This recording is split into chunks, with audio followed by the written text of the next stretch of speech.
molto in sintonia. Domani su Libero probabilmente spero che pubblichino un pezzettino della lettera che ho mandato a Bossi quando lo avvisavo che con molta malinconia non rinnovavo la tessera della Lega. E lì io proprio gli spiegavo che avevo chiesto di spiegarmi al Congresso, ma purtroppo non è stato fatto, 3 cose. Prima cosa, perché nella sezione fisco del programma elettorale della Casa delle Libertà, che a quello che si dice è stato approvato anche dalla Lega, e voi questo programma lo trovate, se andate su Google battete CDL programma e viene fuori. Sì. Nella sezione fisco non si parla da nessuna parte di federalismo fiscale. In compenso si parla di federalismo fiscale solidale e di tassazione di vantaggio, eccetera, in un altro capitolo che è intitolato Sud, piano decennale straordinario per il superamento della questione meridionale.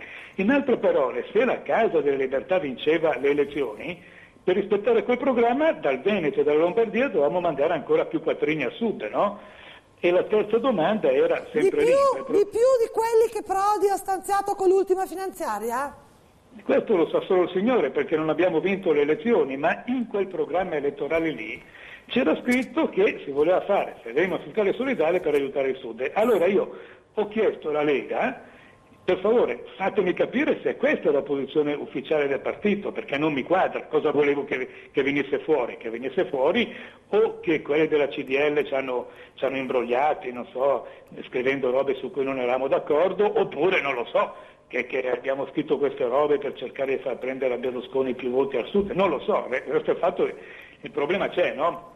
E poi un altro punto lì, pensate, c'era scritto che per ridurre i debiti dello Stato bisognava vendere i beni vendibili delle pubbliche amministrazioni, che guarda caso sono tutti dei comuni delle province, no? Sì. Allora io di vendere le case a Milano per avere il privilegio di abbassare il debito dello Stato non è che mi faccia molto piacere. Comunque, tutto ciò premesso, io ho chiesto delle spiegazioni, per la precisione le chiedo dalla mattina del 25 febbraio, perché questo programma elettorale della Casa delle Libertà è stato mandato in giro il 24 febbraio sera.